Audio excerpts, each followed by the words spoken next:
नमस्कार, मैं हूं आपके साथ सुमित अवस्थी और आप देख रहे हैं हम तो पूछेंगे, अपना फेवरेट डिबेट शो। आज भी एक मुद्दा जिसने पूरे देश को बीते 10 दिनों से हिलाकर रख दिया है और अब ये आग जो है, जिसका नाम जवाहरलाल नेहरू विश्वविद्यालय से जो भड़की है करीब 9 फरवरी को, क्या ये आग अब पूरे देश को अपने लपेटे में ले रही है? क्या आने वाला संसद का बजट सत्र भी इसकी भेंट चढ़ेगा? देश में सड़क पर इस सवाल का फैसला हो रहा है कि कौन राष्ट्रभक्त है और कौन देशद्रोही। सड़क पर चीख चीख कर ये सवाल उठाए जा रहे हैं, इनके जवाब भी तरह तरह के दिए जा रहे हैं। जेएनयू मामले में जो आग सुलगी थी वो ठंडी नहीं हो पा रही है। सियासत लगातार इस आग को न सिर्फ जलाए हुए है बल्कि भड़काए हुए है, सुलगाए हुए है। कि देश के अलग अलग इलाकों की तस्वीरें आपके सामने हैं। अब घाटी में जेएनयू छात्रों के समर्थन में विरोध शुरू हो गया है। आईएसआईएस, लश्कर और पाकिस्तान के झंडों के साथ प्रदर्शनकारी जेएनयू को थैंक यू बोल रहे हैं। प्रदर्शनकारियों की पुलिस से भिड़ंत भी हुई। इसी तरह दिल्ली में आज सैकड़ों काले कोट वाले वकील सड़कों पर उतरे और उन्होंने देशभक्ति का जैसे कि सारा ठेका ले रखा था। सड़कों पर पक्ष विपक्ष की ये ठेकेदारी जमकर चल रही है। जयपुर में एनएसयूआई, कांग्रेस के जो छात्र विंग है और बीजेपी की जो छात्र विंग है एबीवीपी के बीच आज जमकर भिड़ंत हो गई, मारपीट हुई, देशभक्ति के नाम पर एक दूसरे की टांगें तोड़ी गई। दरभंगा में कन्हैया समर्थक छात्रों ने ट्रेनें रोक दी। आग खत्म होने की बजाय भड़कती जा रही है। जानकार तो अब ये कहने लगे हैं कि यह आग संसद के बजट सत्र को भी अपनी गिरफ्त में लेने की हिम्मत रखती है। और सवाल यह है कि क्या देश हित में अब कोई काम नहीं होगा? क्या राष्ट्रभक्ति और देशद्रोही होने के नाम पर सिर्फ प्रदर्शन होते रहेंगे? इसी पर करेंगे बड़ी बहस अगले 1 घंटे तक, लेकिन उससे पहले ये रिपोर्ट। हम तो पूछेंगे में अगले 1 घंटे बड़ी बहस, राष्ट्रभक्ति पर सियासत। देश के खिलाफ जो एक्टिविटीज है हमारे देश में चल रही है, उन सब का हम विरोध करेंगे। हमारे देश को तोड़ने की सारी सोची जा रही है, इसलिए जेएनयू पाकिस्तान मुर्दाबाद, पाकिस्तान मुर्दाबाद। जेएनयू मामले में उग्र प्रदर्शन जारी है। श्रीनगर में जेएनयू को आईएसआईएस और पाकिस्तान के झंडों के साथ थैंक यू कहा गया, तो दिल्ली और जम्मू में वकीलों ने विरोध में मार्च निकाला। वकीलों ने पटियाला हाउस कोर्ट में मारपीट करने वाले वकील को माला पहनाकर सम्मानित भी किया। और इन सब के बीच सियासी बयानबाजी और विपक्ष एकजुटता का दौर भी चल रहा है। आरएसएस के लोगों से और बीजेपी के लोगों से तो रिपोर्ट कार्ड की जरूरत नहीं। मेरे परिवार के 2 लोग मरे हैं, आतंकवादियों ने उनको मारा है जी, और मेरे खून के अंदर पेट्रियटिज्म। उन्हें क्यों बार बार डीएनए टेस्ट कराना पड़ रहा है देश प्रेम को लेकर के? अपने हमने तो कभी नहीं कहा कि उनके देश प्रेम पर जो है हमें कोई शक है। संवैधानिक व्यवस्था के ऊपर हमला बोल रहे आरएसएस, बीजेपी, और इस हमले को संरक्षण दे रही है ये मोदी सरकार। अफजल गुरु के रिहाई के लिए लगातार मुहिम चलाता हो, उससे सरकार बनाने के लिए समर्थन हासिल करने के लिए मिले, तो ये कौन सा देशभक्ति था? कांग्रेस, आम आदमी पार्टी के बाद अब लेफ्ट, जेडीयू और आरजेडी के नेता भी राष्ट्रपति से मिले। इस सियासी खेल के बीच कोर्ट में कानूनी दांवपेच भी चले जा रहे हैं। सुप्रीम कोर्ट ने कन्हैया की जमानत की अर्जी हाई कोर्ट के पास भेज दी है। अब हाई कोर्ट इस पर सोमवार को विचार करेगा। जबकि देशद्रोह के ही एक मामले में डीयू के प्रोफेसर गिलानी को जमानत नहीं मिली। देशद्रोह के इस सुलगते मसले के बीच हम तो पूछेंगे, क्या बजट सत्र में सरकार को घेरने के लिए विपक्ष जेएनयू मामले को जिंदा रखने पर आमादा है? जो आग 9 फरवरी को लगी जवाहरलाल नेहरू विश्वविद्यालय से, जिसको कि अफजल गुरु के फांसी का दिन था, शहादत दिवस के मनाने के तौर पर एक प्रदर्शन शुरू होता है, वो 9 फरवरी की अब आने वाले हफ्ते में जब संसद में सबसे महत्वपूर्ण काम होने वाला है, बजट सत्र की शुरुआत होगी, रेल बजट, आम बजट पेश होने वाला है, क्या ये आग इस सत्र को भी अपनी लपेटे में लेगी? इसी पर हमारा आज का सवाल भी कि क्या बजट सत्र में सरकार को घेरने के लिए विपक्ष लगातार जेएनयू मामले को जिंदा रखने की कोशिश कर रहा है? अगर आपको लगता है हाँ, तो IBN 7 स्पेस देकर Y लिखिए, और नहीं के लिए IBN 7 स्पेस देकर N लिखिए और अपनी राय 51818 पर SMS करें। #HTP और #राष्ट्रभक्ति पर सियासत के जरिए ट्वीट कर भी आप अपनी राय हम तक पहुंचा सकते हैं। IBN खबर के फेसबुक पेज पर भी आपकी राय का हमको इंतजार रहेगा। मेहमानों का परिचय कराता हूं। इस बड़ी बहस में इस वक्त कुछ खास मेहमान मेरे साथ जुड़ रहे हैं।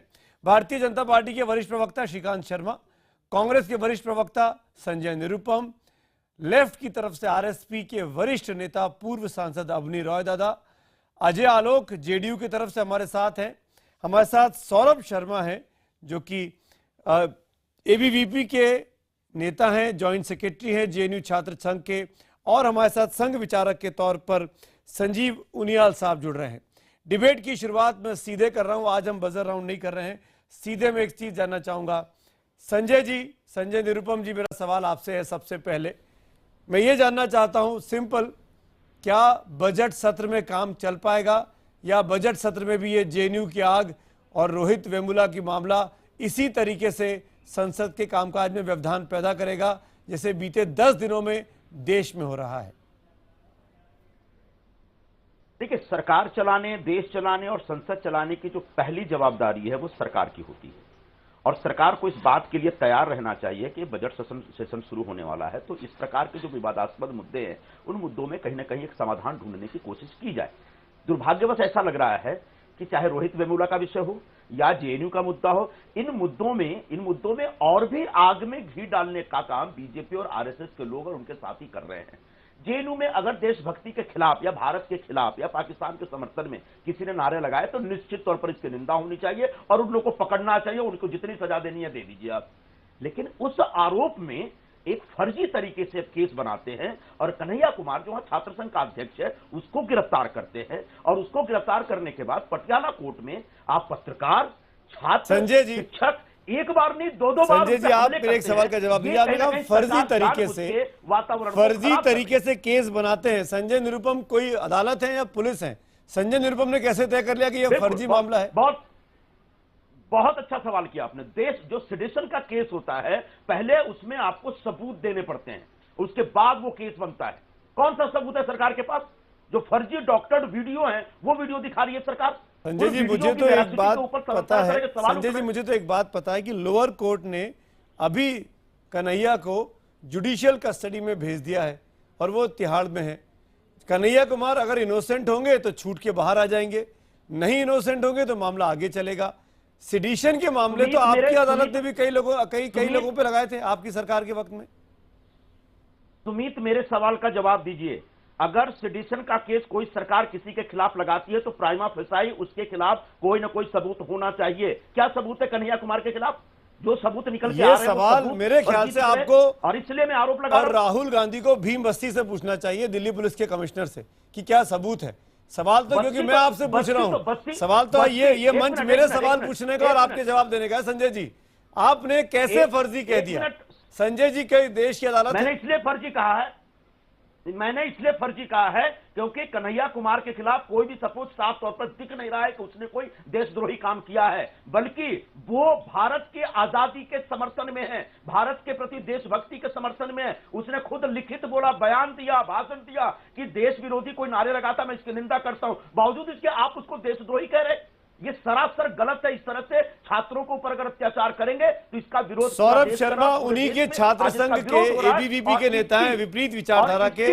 मेरे ख्याल से सौरभ इस बात का जवाब देंगे। मैं श्रीकांत के पास जाऊं उसके पहले, सौरभ, कन्हैया की क्या गलती है? कन्हैया पर क्यों देशद्रोही का मुकदमा? संजय जी सुन लीजिए, आपके सवाल का जवाब। संजय जी, मैं बताना चाहूंगा कि जब 9 फरवरी को घटना हुई तो उन्होंने बाकायदे पूरी तरीके से लीड किया, और लीड ही नहीं किया, वो नारे लगाते हुए बाकायदे पूरे पब्लिक को एड्रेस किया। अब मैं बताता हूं अगले 2 दिन की। अगले 2 दिन में उन्होंने फ्रीडम ऑफ स्पीच के नाम पे बाकायदे स्टूडियो में मीडिया में आके उन्होंने डिफेंड किया, और अब वो संविधान को बता रहे हैं दोगली राजनीति वो करना बंद करें। और पहली बात आपको मैं बता दूं, जिस तरीके से वहां पे पूरा ये किया गया, क्या किसी का खून नहीं खोला होगा? जिन्होंने बोला था कि बंदूक के नोक पे लेंगे आजादी, बाहर के 10-10 टुकड़े हो, अगर किसी भारतीय के खून नहीं खोला होगा तो एक बात पर वो कन्हैया क्या बोल रहा था सौरभ? जब उन्होंने पब्लिक एड्रेस किया था तो मैं सामने था। जब मैंने पब्लिक एड्रेस किया, जब उन्होंने पब्लिक एड्रेस किया था तो उन्होंने बोला था कि बंदूक के नोक पे हम लेंगे आजादी और कश्मीर मांगे आजादी, हम आजादी लेके लेंगे। और देखिए, कन्हैया की आवाज नहीं है उस नारों में। देखिए उसमें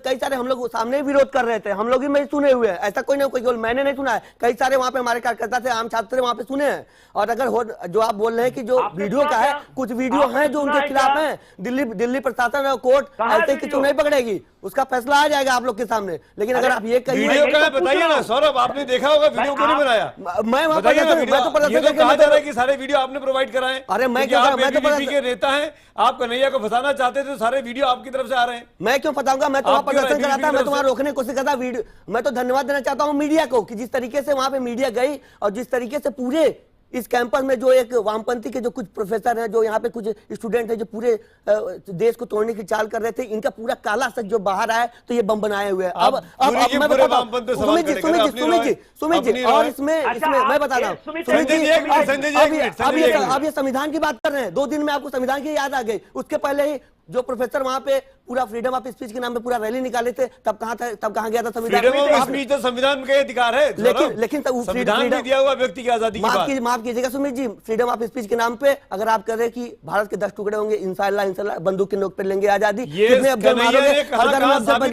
सौरभ देखिए, कन्हैया ने कहाँ साबित करिए, कन्हैया का वीडियो दिखाइए, कन्हैया का वीडियो वहाँ पे हम लोग खुद प्रदर्शन कर रहे थे, हम लोग देखे। अब हम लोग का काम तो नहीं है वीडियो, वहाँ जेएनयू प्रशासन बनाई हुई थी वीडियो, रजिस्ट्रार ने बोला हुआ है।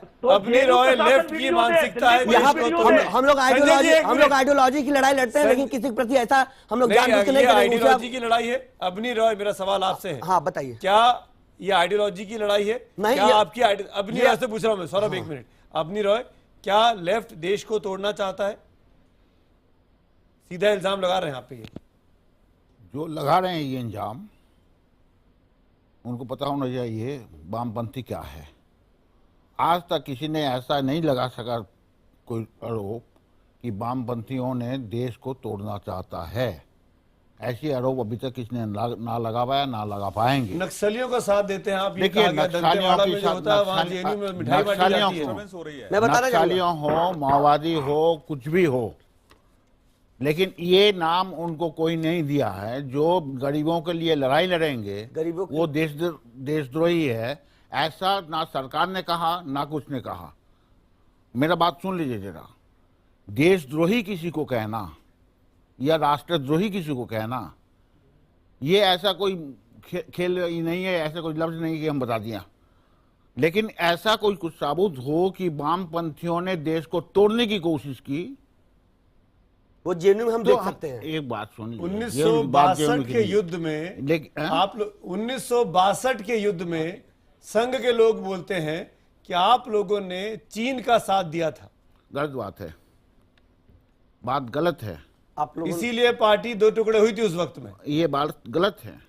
आपने उस टाइम की जो बात है अगर देख लेंगे तो जो पार्लियामेंट के अंदर भी बहस हुई है, हमारी पार्टी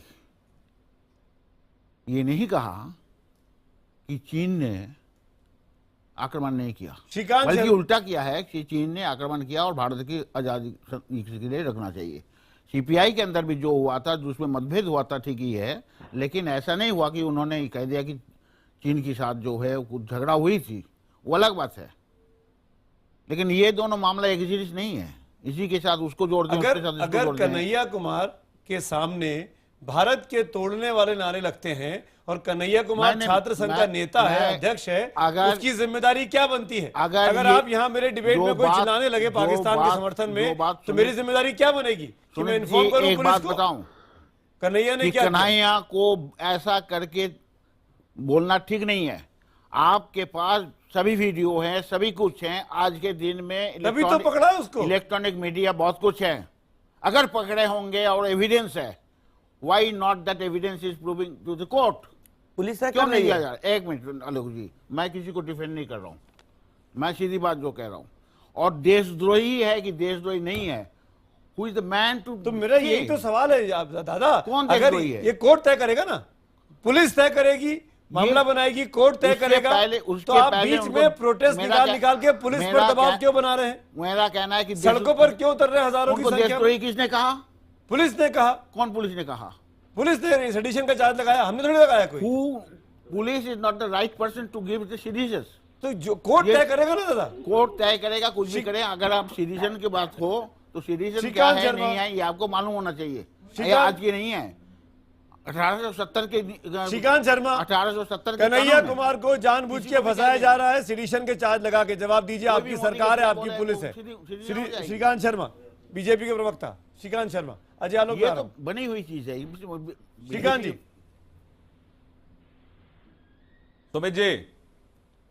सुमित जी, पूरे देश ने देखा है कि जेएनयू जैसा प्रतिष्ठित एक संस्थान जिसने इस देश को बुद्धिजीवी दिए, पॉलिटिशियन दिए, ब्यूरोक्रेट दिए, और वहां मुट्ठीभर लोग 9 फरवरी को जिस तरह से वहां नारे लगाए गए, भारत विरोधी वहां नारे लगे, और भारत तेरे टुकड़े होंगे इंशाअल्लाह इंशाअल्लाह, भारत की बर्बादी तक जंग रहेगी जंग रहेगी।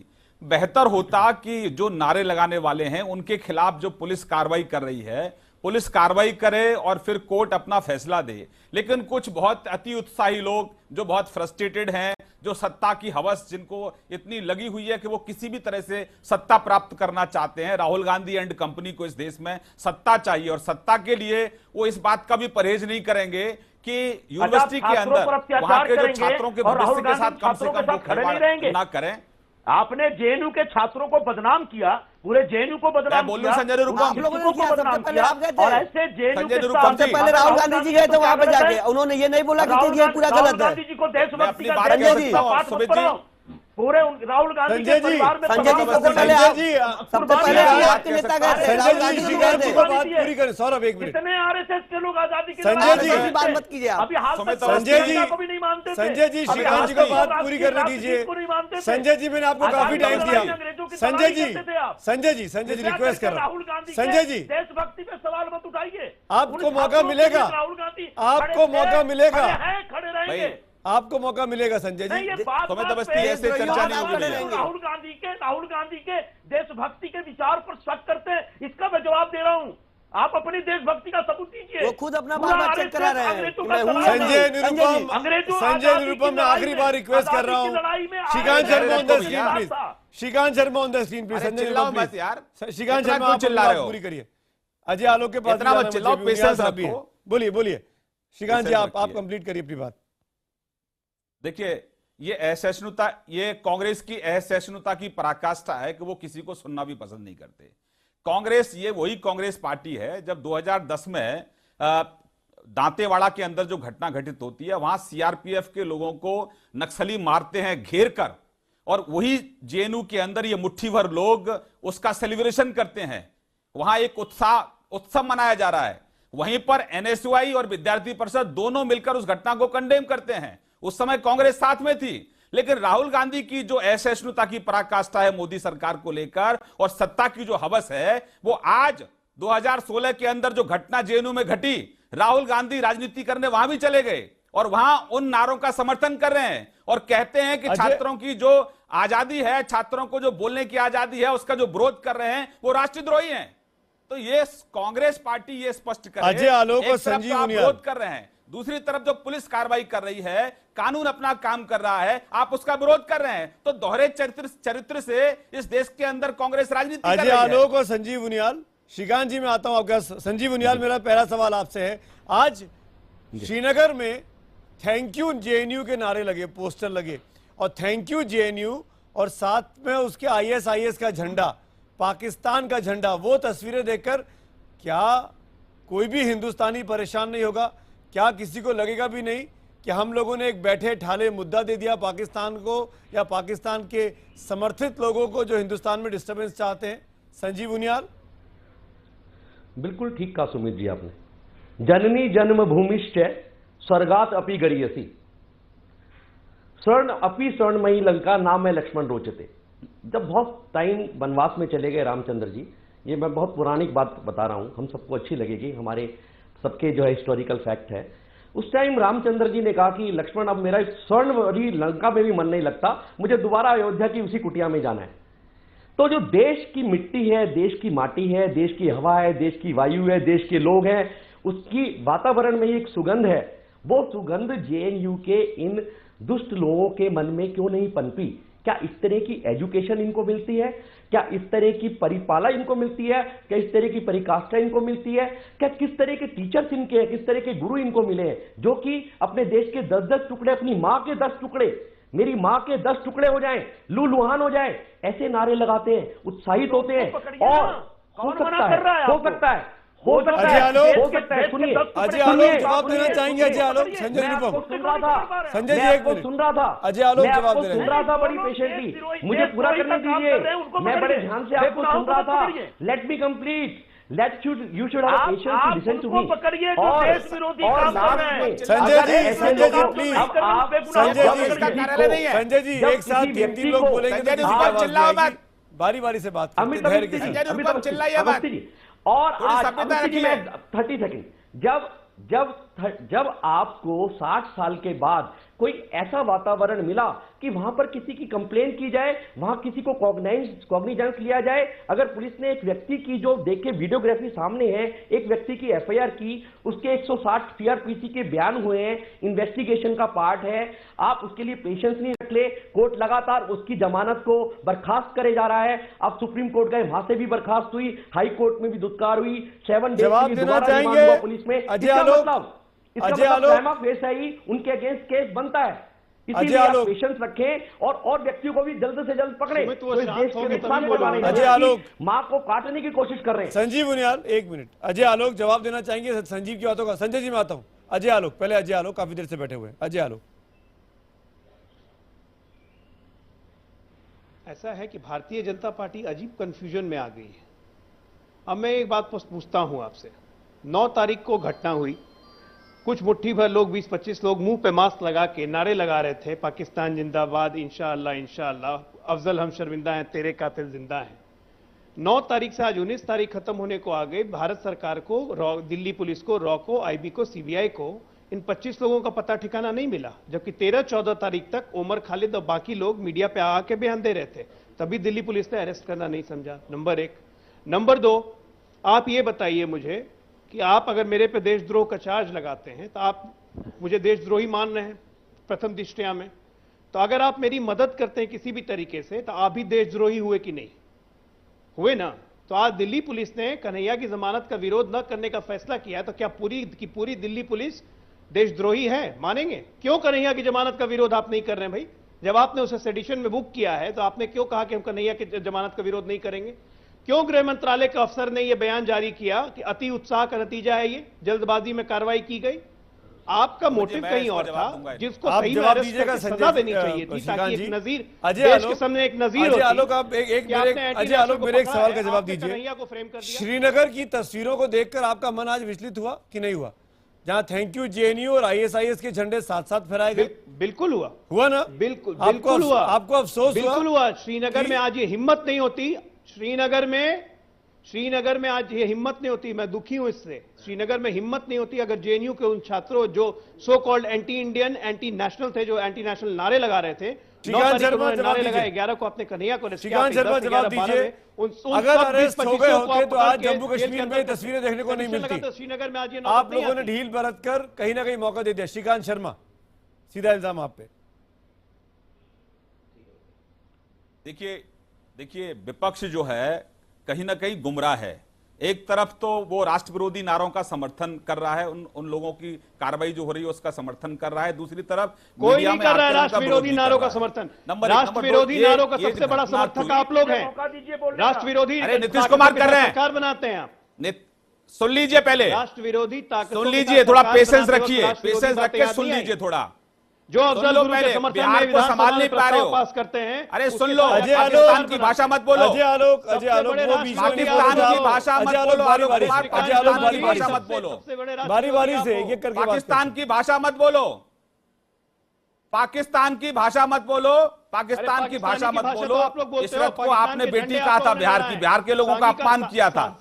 वो लश्कर तैयबा की आतंकवादी थी। AK-47 से वहां लोग मारे जा रहे हैं बिहार में, वहां पर पॉलिटिकल मर्डर हो रहे हैं, पॉलिटिकल मर्डर हो रहे हैं। एक स्टेट को संभाल नहीं सकते और पाकिस्तान की भाषा बोलना बंद करो। ये देश का कानून है, कानून में विश्वास करो अजय आलोक, कानून में विश्वास करो। श्रीकांत जी, पॉलिटिकल लोग क्रिमिनल जी और क्रिमिनल्स के साथ हाथ मिला के सरकार चला रहे हो। श्रीकांत जी, अजय जी, ये तो बेशर्मी की पराकाष्ठा है। श्रीकांत जी, अजय जी साफी के साथ मुझे रोकना पड़ेगा, मैं पर्सनल डिबेट, पर्सनल पॉइंट पे नहीं जाऊंगा। अजय जी, श्रीकांत जी देख रहे हैं, हम तो पूछेंगे अपना फेवरेट डिबेट शो। बात हो रही है जेएनयू को लेकर, जो आग देश में भड़की है वो कैसे शांत होगी, ये सियासत क्यों इस आग को बुझने नहीं दे रही है। इस बहस के बीच मैं आपको इस खास हिस्से में कुछ तस्वीरें दिखाना चाहता हूं। यह तस्वीर है दिल्ली में मार्च कर रहे वकीलों की। पटियाला हाउस कोर्ट में वकीलों ने 2 बार पत्रकारों के साथ और खुद वकील साथियों के साथ एक बार मार पिटाई की है। बीते 2 दिन पुरानी घटना है। कन्हैया के पक्ष के वकील और उसका समर्थन कर रहे छात्रों की भी धुनाई हुई है। और देखिए, पिटने के बाद ये देशभक्ति का सीना ताने अब वकील सड़कों पर मार्च भी निकाल रहे हैं। इन वकीलों ने मारपीट के आरोपी वकील विक्रम सिंह को गुरुवार को माला पहनाकर उनका स्वागत किया। उनको उनकी तारीफों के पुल बांधे गए। वकीलों का हाल ये तस्वीर दिखा रही है। आप तस्वीरों में देख सकते हैं कि कैसे IBN 7 के पत्रकार ब्रजेश तिवारी ने एक वकील से जब सवाल पूछा तो उस वकील ने कैसे माइक पर हाथ मारा। वकील आज भी पत्रकारों को गद्दार करार दे रहे हैं। और देश की बहादुर दिल्ली पुलिस का तो हाल देखिए। तमाम गुहार के बावजूद खुद दिल्ली पुलिस के कमिश्नर कहते हैं कि जो लोग वीडियो में दिखे हैं उनको हमने समन भेजा है, उनको हमने तलब किया है। पत्रकारों को पीटने वालों के बारे में तमाम तस्वीरें खुद पत्रकारों ने अपने अखबारों ने अपने चैनलों में इन वकीलों की दिखाई है, इनकी लाइव टेलीकास्ट दिखाई है, इनकी बातचीत दिखाई है। लेकिन दिल्ली पुलिस के कानून के हाथ इन वकीलों से काफी दूर हैं अभी भी। सवाल ये कि क्या कानून के हाथ इन वकीलों तक नहीं पहुंच पा रहे हैं या जानबूझकर इन हाथों को उन कॉलर तक या उस गिरेबान तक नहीं पहुंचाया जा रहा है। क्या दिल्ली पुलिस का ये दोहरा रवैया नहीं है? इस पर भी हम सवाल पूछेंगे। और आपका आज का सवाल आपके सामने स्क्रीन पर है कि क्या बजट सत्र में सरकार को घेरने के लिए विपक्ष JNU मामले को जिंदा रखने पर आमादा है? आपके जवाबों का मुझे लगातार इंतजार रहेगा। हाँ या ना में आप 51818 पर भेज सकते हैं। तमाम मेहमान मेरे साथ हैं। श्रीकांत शर्मा, मैं आपके पास आना चाहूंगा। वकीलों को लेकर यह दोहरा रवैया क्यों? वकील मारपीट कर रहे हैं और अभी तक एक की भी गिरफ्तारी नहीं हुई। कन्हैया के मामले में तुरंत आपने जाके उसको पकड़ लिया और वो 9 छात्र 8 छात्र आज भी गायब है।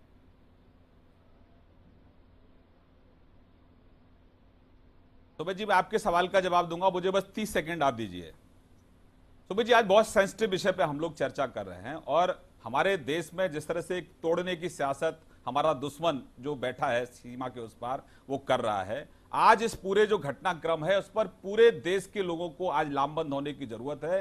क्योंकि जो नारे वहां लगे हैं उससे हमारा जो सिपाही है जो सीमा पर है आज उसका कहीं अपमान हो रहा है। जिन लोगों ने शहादत दी है सीमा पर इस देश की रक्षा के लिए, उन परिवारों का, शहीद परिवारों का अपमान हो रहा है। तो ये जो नारे लगे ये देश पर एक कलंक है, ये अपमान है। इस पर सियासत जो करने वाले लोग हैं, हम तो उनको प्रार्थना करेंगे कि आप राजनीति करिए, हमारे साथ करिए, लेकिन इस पर सियासत मत करिए, नहीं तो इसका सीधा सीधा फायदा हमारे देश का जो दुश्मन है, जो गद्दार है, जो हमारे देश को तोड़ना चाहता है, वो इसका सीधा लाभ लेगा। हम तो आपके चैनल से अपील कर रहे हैं तमाम पॉलिटिकल पार्टियों से कि आप पॉलिटिकल लड़ाई लड़िए, बीजेपी को गाली दीजिए, प्रधानमंत्री की आलोचना करिए, लेकिन मेरे सवाल का जवाब दीजिए। ये वकीलों तक कानून के हाथ क्यों नहीं पहुंच रहे हैं?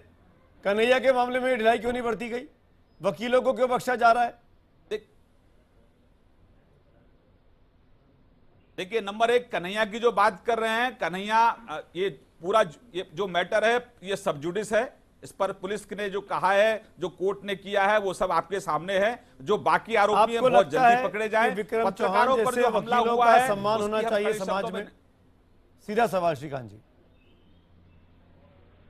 देखिए, मैंने ये कहा है कि पत्रकारों पर जो हमला हुआ है, इस देश के सूचना प्रसारण मंत्री ने, भारतीय जनता पार्टी ने कड़े शब्दों में उसकी निंदा की है। और अपराधी जो भी, जिन लोगों ने भी गुनाह किया है, कानून अपना काम करे। भारतीय जनता पार्टी का स्पष्ट रूप से इस पर मानना है। जो लोग देश की सत्ता को चला रहे हैं, किसी भी तरह की हिंसा में विश्वास जो लोग देश की सत्ता को चला रहे हैं, वो श्रीकांत जी जब ये बोलते हैं कि कानून अपना काम करे तो समझ में नहीं आता।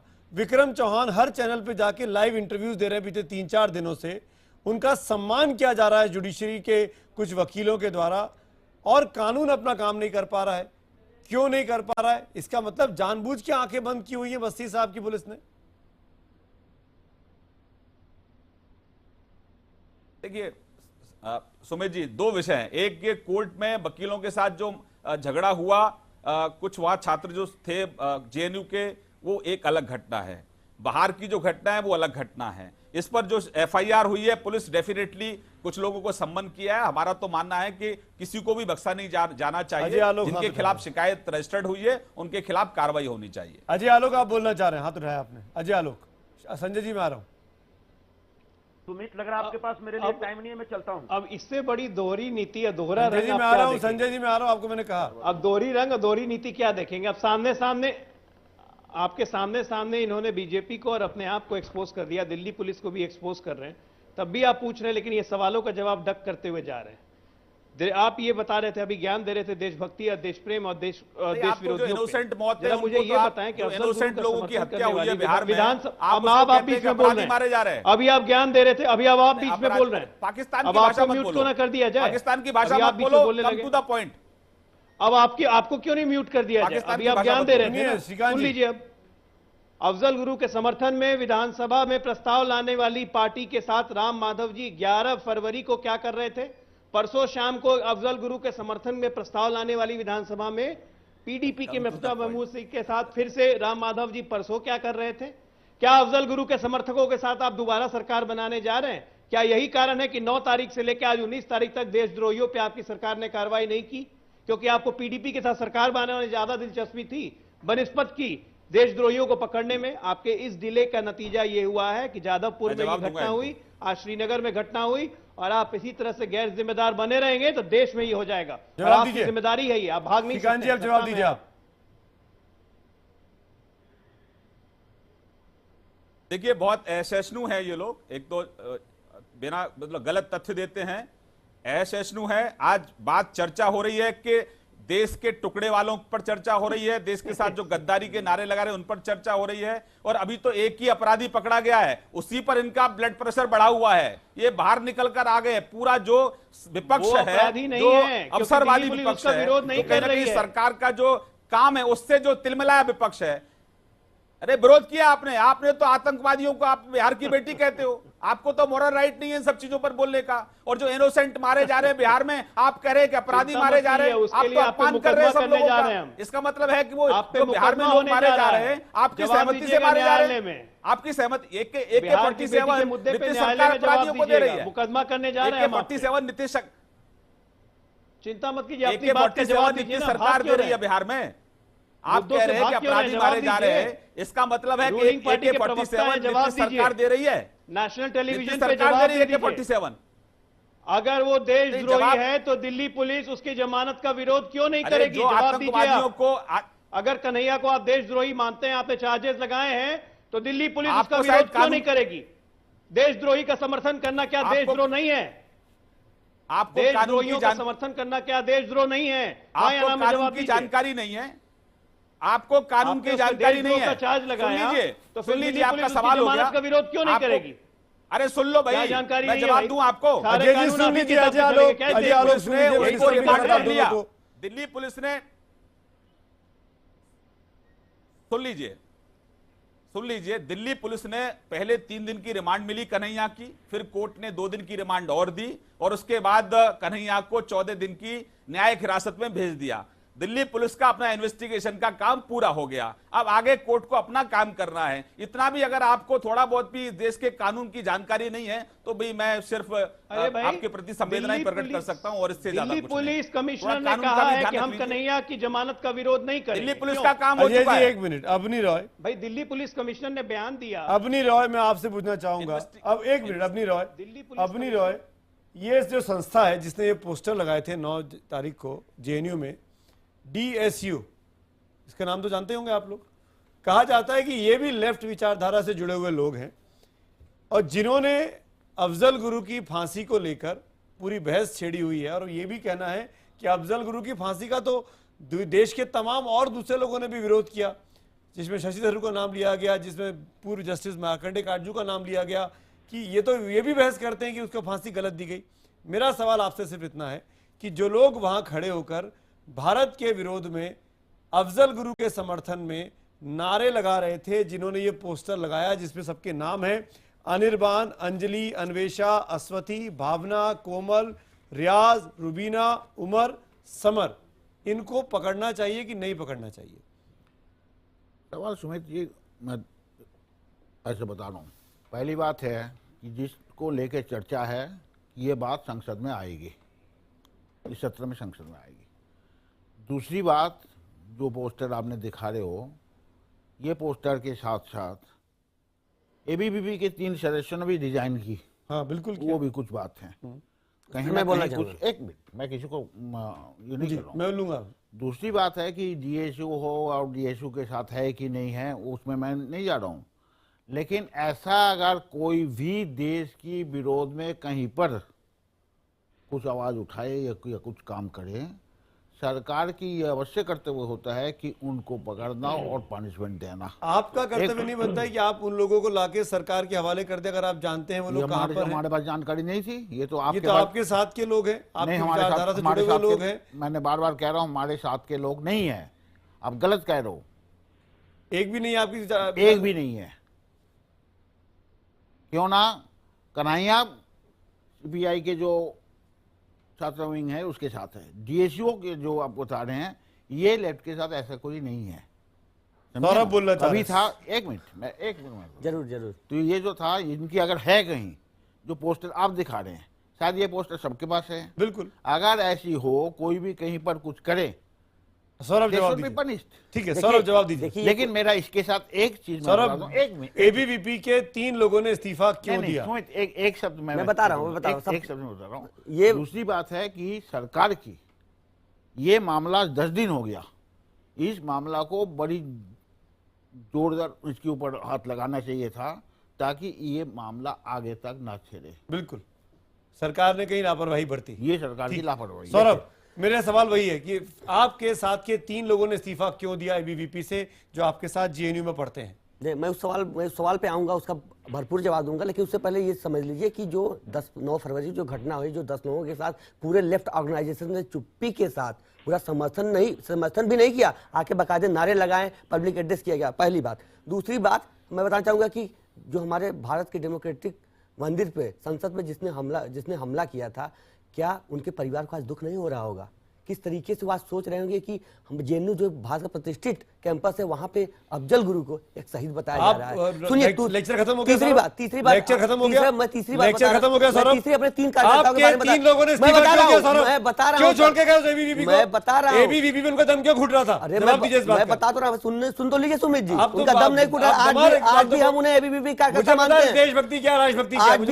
आज भी हम उन्हें एबीवीपी कार्यकर्ता मानते हैं। अभी तक उनके तरफ से कोई, हमारे संगठन को कोई भी पत्र नहीं मिला है, और जिस सेंटर में पढ़ते हैं, स्कूल ऑफ सोशल साइंस में, वो वामपंथियों का गढ़ माना जाता है, और जो राष्ट्रवादी विचारधारा को लेकर वहां पर रिप्रेजेंट करता है, उनको हमेशा दबाया गया है और टारगेट किया गया है। वो अपने दबाव में इस्तीफा दिया? जी जरूर, वो अपने इल्जाम लगा रहे हैं। वो अपने दबाव में इस्तीफा दिया एबीवीपी से। हाँ, वो उन्होंने विचारधारा। अभी हमारे पास कोई क्या कहते ऐसा लेटर नहीं आया। अभी हम लोग भी अभी हमेशा तमाम अखबारों में, तमाम सोशल मीडिया पे, फेसबुक पे उनकी चिट्ठियां स्कूल ऑफ सोशल साइंस में हमेशा टारगेट किया जाता है, लोगों को फेल किया जाता है, जो राष्ट्रीय उन्होंने अपने कैरियर को देखते हुए जो निर्णय लिया, आप भी बताइए। और उसको हम लोग अभी भी बात कर रहे हैं। एबीवीपी की जो राष्ट्रवादी विचारधारा है, क्या ये वामपंथी विचारधारा के दबाव में आकर कमजोर पड़ जाती है, इस्तीफा दे देती है? बचाव में एसआईएस के बच्चे जबरदस्ती दबाव बनाया गया है, इसलिए श्रीकांत जी अभी भी हम उनसे बात करने के लिए पूरी तरीके से तैयार हैं। उनका अभी भी एबीवीपी के हम लोग अपना कार्यकर्ता मानते हैं उन्हें, वो हमारे नए कार्यकर्ता हैं।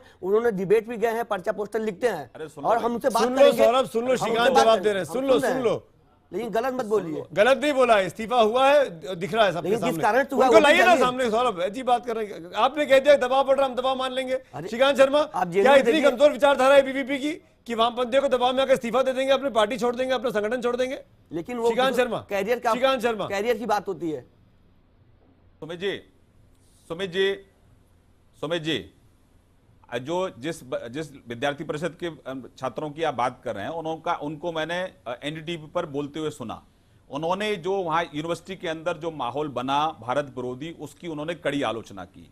उनका दुख इस बात का था कि कुछ जेएनयू के गेट पर आकर कुछ लोग अनावश्यक रूप से वहां धरना प्रदर्शन, तो उनको इस बात को लेकर ठेस थी। उनको इस बात को लेकर भी था कि भाई इसमें ये जो पुलिस का और आपस में जो झड़प हो रहा है पटियाला हाउस में, उसको लेकर भी उन्होंने स्पष्ट रूप से वो छात्र बोल रहे थे। लेकिन इसकी कड़ी निंदा उन्होंने की जो वामपंथी छात्रों ने जेएनयू के अंदर किया। लेकिन इस देश के अंदर फ्रीडम ऑफ, लोगों को अपनी स्वतंत्रता है व्यक्ति की, उनको लग रहा था कि भाई उनको लगा कि गलत हो रहा है जो जेएनयू की घटना को जिस तरह से राजनीतिकरण किया जा रहा है। ठीक है, ये स्वतंत्रता है, इसमें उनको आए जेएनयू में, उन्होंने विद्यार्थी परिषद को ज्वाइन किया, उनको लगा कि भाई अपने आप को विड्रॉ करें, तो ठीक है, लोकतंत्र है, इसमें कहीं कोई किसी का कोई विरोधाभास नहीं हो सकता। नंबर 2, बोलिए श्रीकांत, कंप्लीट करिए, फिर मैं अजय आलोक आपके पास आ रहा हूं। अरे भाई, लेकिन सुमित जी, बड़ी बात आज ये है, फिर मैं आपके चैनल के माध्यम से ये कहना चाहूंगा कि विपक्ष के पास और भी मुद्दे हैं राजनीति करने के, क्योंकि विपक्ष विकास विरोधी है, विपक्ष पूरी तरह से गरीब विरोधी है, और 20 महीने की सरकार के काम को विपक्ष मतलब इतना इंटॉलरेंस हो गया है, इतना असहिष्णु हो गया है कि कांग्रेस के जो युवराज हैं वो अब जेएनयू में जो राष्ट्र विरोधी नारे लग रहे हैं, जिससे देश का अपमान हुआ है, देश के शहीदों का अपमान हुआ है, आज उनके पीछे भी जाकर खड़े हो गए हैं। नीतीश कुमार जी हों, लालू जी हों, केजरीवाल साहब हों, ये सब अल्टीमेटली कांग्रेस के ही छतरी के नीचे हैं। तो हम तो अपील करेंगे इनसे कि प्रतिस्पर्धा करो विकास की, और छात्रों के भविष्य के साथ खिलवाड़ मत करिए, छात्रों को स्वतंत्र रहने दीजिए, उनके पास बहुत कुछ है करने के लिए। आप राजनीति का अड्डा मत बनाइए। राष्ट्रभक्ति के नाम पर सियासत क्या जायज है? अब सुन लीजिए, अब जवाब सुन लीजिए ना। उनियाल साहब मैं आता हूं। अब जवाब सुन लीजिए। अजय आलोक, अब ऐसा है कि अब ये जब बोल रहे हैं कि सब एक साथ खड़े हो गए, तो हम सबको इन लोगों ने सड़ा गला टमाटर बता दिया, खुद को अपने आप को आम साबित करने में लगे हुए हैं। तो माननीय महोदय बहुत कंफ्यूज हो चुके हैं, खासकर आज कुछ ज्यादा ही कंफ्यूज्ड हैं। आप देखिए, कंफ्यूजन की दशा ये है कि गोलवालकर की विचारधारा को मानने वाले लोग जो गोलवालकर साहब तिरंगे को हमेशा रिडिक्यूल करते थे, 1948 में बंच ऑफ थॉट्स में लिखा था कि तिरंगा हिंदुओं के लिए नहीं है, भगवाई है। आज स्मृति ईरानी गोलवालकर जी से 2 कदम आगे बढ़ के तिरंगा को हर जगह लगा रही है, जबकि तिरंगा तो हम लोग शुरू से फहरा रहे हैं जब से नवीन जिंदल जी ने सुप्रीम कोर्ट से ऑर्डर लाया था। तो अपनी विचारधारा को बड़ी कन्वीनियंटली कभी अडॉप्ट करते हैं, कभी छोड़ देते हैं, अडॉप्ट करते हैं, छोड़ देते हैं। कंफ्यूज पार्टी हो चुकी है। 9 तारीख को यह घटना हुई, 19 तारीख आज हो गई है। अपने कृत्यों पे कुछ एक्शन करने की जगह उसको ढांपने की कोशिश कर रहे हैं, राष्ट्र विरोधी का ज्ञान दे रहे हैं, और अफजल गुरु के समर्थकों के साथ जाके सरकार बनाते हैं। हर चीज इनकी कॉन्ट्राडिक्टरी है। देश अब इनको जान चुका है, एक्सपोज हो चुका है, कितने बड़े छद्म राष्ट्रवाद उनियाल साहब, और इनका मकसद, उनियाल साहब मैं चाहूंगा जवाब दीजिए इस बात का। उनियाल साहब इस बात का जवाब दीजिए, तिरंगे को जवाब दे दूं। श्रीकांत जी मैं आता हूं, और पैनलिस्ट भी हैं, आप ही की तरफ से बैटिंग करेंगे, संघ के विचारक हैं। उनियाल साहब, तिरंगे को लेकर मैं जानना चाहूंगा, अब क्या जरूरत आन पड़ी थी? क्या आज तक इस देश में तिरंगे का सम्मान नहीं हो रहा था? सुमित जी, ये जो व्यवस्था थी, ये राष्ट्रीय स्वयंसेवक संघ ने कभी ऐसा नहीं सोचा कि अपनी बिल्डिंग्स पर अपने देश का झंडा, और आप खुद ही अपने आप एडमिट कर रहे हैं कि नवीन जिंदल जी ने ये सुप्रीम कोर्ट से ऑर्डर लिया था, उसके बाद ये अलाउ हुआ था। दूसरी बात, मुझे दोबारा से मैं आपके कोर इशू पर जाऊंगा। Germane to the issue is JNU में इस तरह की घटनाएं, जो कि दर्द आम व्यक्ति को दर्द है, टीज है उसमें, वो आम सड़कों पर निकल कर नहीं आ रहा, जबकि उसका टीज है। जेएनयू, मैंने बोला जेएनयू के वास्तव में जो संबंध थे, जेएनयू के टीचर्स एसोसिएशन का भी इसमें बहुत बड़ा रोल मुझको लगता है। अब सौरभ ने जैसे बताया कि कैरियर, बच्चा एक बहुत मासूम होता है, वो आम घरों से आता है, आपका हमारे सबके घरों से आता है, एक विचारधारा के घर से नहीं आता है। तो वहां पर जाकर उसका हृदय परिवर्तन करना, उसके मानसिक स्तर को चेंज करना, और उसको इस तरह के लिए प्रेशर में लेना, अपने आप में 3 लोगों का रिजाइन करना एक अपने आप में एग्जाम्पल है कि वहां पर घोर रूप से जेएनयू के आतंकवादियों का अड्डा है, और उनकी बात को जो नहीं मानता उनको रिजाइन करना पड़ता है, क्योंकि उनका कैरियर लिंक होता है, क्योंकि विद्यार्थियों का कैरियर है। उसी जेएनयू से हमारी कैबिनेट की मिनिस्टर निर्मला सीतारमण पास होकर आई हैं, उसी जेएनयू की प्रोडक्ट है। सुनिए ना, अच्छा आपके हैं तो एक्सेप्शन, सौरभ भी जेएनयू से, वही मैं कह रहा हूं, उसी जेएनयू से तमाम हिंदुस्तान के पुरोधा निकले हैं जिन्होंने हिंदुस्तान का परचम लहराया है। कुछ लोग होंगे उसमें। जी, मैं आप पूरी की पूरी आपकी लड़ाई विचारधारा की है, आपके सामने लेफ्ट और राइट की लड़ाई में समझ सकता हूं। हाँ, आपके सामने सौरभ भी हैं, सौरभ ने तो रिजाइन नहीं किया। इसका मतलब कहीं ना कहीं वहाँ प्रेशर है, वहाँ प्रेशर बिल्डिंग है, इसको आप मानिए। अगर मैं कैसे मान लूं? अभी श्रीकांत जी ने कहा कि उनके इस्तीफा देने की वजह कुछ और थी, वो किसी और बात से दुखी थे, परेशान थे, प्रेशर की बात कहीं नहीं आई। जो बोल होता है उसको अपनी रोएगा। मैं बस 10 सेकंड लेना चाहूंगा। क्या प्रेशर डलवाया गया एबीवीपी पर? एबीवीपी के 3 लोगों पर प्रेशर डलवा के इस्तीफा लिया गया। जी जरूर। एसआईएस की मैं आता हूं श्रीकांत जी। उनका कैरियर इन्वॉल्व है, डेजर्टेशन के बाद या तो हम टीवी चैनल, सोशल मीडिया ये जो है इसको विश्वास करें, जहां पर इनकी आई, फेसबुक में आई, ये जो है पैसा देके ये जो है ये एक सफेद झूठ है जी। अब कहने के लिए कि वो अपना मन से कुछ सोचा और किया है जी, और लेफ्ट की दबाव से आ गया, तो लेफ्ट की दबाव इतनी है और तो ये लोग चुपचाप वहां पर। श्रीकांत जी जवाब देंगे इस बात? हम लोग हमेशा विरोध करते रहे। श्रीकांत जी जवाब देंगे इस बात? वो इसलिए चुपचाप है, श्रीकांत जी जवाब दीजिए। उनका कैरियर सुमित जी इन्वॉल्व है। सवाल को डक कर जा रहे हैं। श्रीकांत जी बोलिए 10 सेकंड। सुमित जी, आज जो भी सवाल इन लोगों से पूछा जा रहा है उसको डक कर रहे हैं। देखिए जेएनयू का जो माहौल है अंदर का, आप देखिए जेएनयू में जो माहौल है वहां पर लगातार जो विद्यार्थी परिषद के अपने विद्यार्थी परिषद के जो कार्यकर्ता, अरे सुन लो भाई, आप सुन लो, आपने तो सब अपने जो पूर्वज हैं सबको आपने अपमानित किया है बिहार में, सुन लो। जेएनयू के अंदर विद्यार्थी परिषद का जो विंग है बहुत दबाव में काम करता है, क्योंकि ज्यादातर जो प्रोफेसर हैं, ज्यादातर जो इंचार्ज हैं वहां, वो डेफिनेटली हमारे कार्यकर्ताओं का शोषण करते हैं। बिल्कुल सही। हमारे कार्यकर्ताओं का शोषण करते हैं। चलिए, अरे मैं माफी चाहता हूं, एक बात मैं माफी चाहता हूं, मैं सौरभ, मेरे पास वक्त की कमी है। मैं शुक्रिया अदा करूंगा तमाम पैनलिस्ट का मेरे साथ इस डिबेट में जुड़ने के लिए, लेकिन हम एसएमएस के नतीजे भी आपको बता दें, और उस नतीजे क्या बजट सत्र में सरकार को घेरने के लिए विपक्ष जेएनयू मामले को जिंदा रखने पर आमादा है। हजारों की संख्या में रोज की तरह आपके एसएमएस मुझे मिले हैं। 96% लोग विपक्ष को जिम्मेदार मानते हैं और 4% लोग ना में जवाब देते हैं। यही सवाल हमने ट्विटर पर पूछा, उसके नतीजे भी आपके सामने स्क्रीन पर अब आ रहे हैं। क्या विपक्ष जानबूझकर इस मामले को जिंदा रख रहा है? 88% लोग हाँ कहते हैं, 12% लोग नहीं में जवाब देते हैं।